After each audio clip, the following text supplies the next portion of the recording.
This is a review of the Sterilite plastic bowl for your cat and dog that I'm going to be doing a review about. In this review, I'm going to explain everything about this. So I've been using this for quite a while for my cat, and so far it's really sturdy and high quality.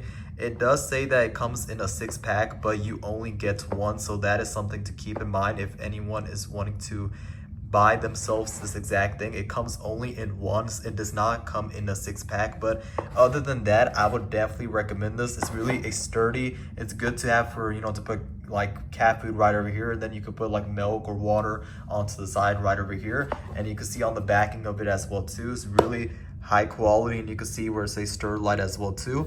Other than that, I would definitely recommend this. Just keep in mind that it only comes in a 1 set rather than a 6-pack. But I'm going to be showing you guys this, for example, my cat eating this to show you guys how well this plastic bowl performs.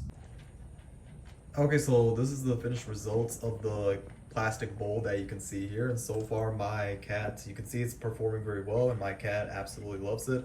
It's nice and durable, and it doesn't move anywhere while it's eating inside the bowl. And you can see on the other side, you can just put like water right there as well too, or milk, as well as your preference for your cat and dog. But other than that, I would definitely recommend this. It's nice and sturdy and perfect for your cat or dog.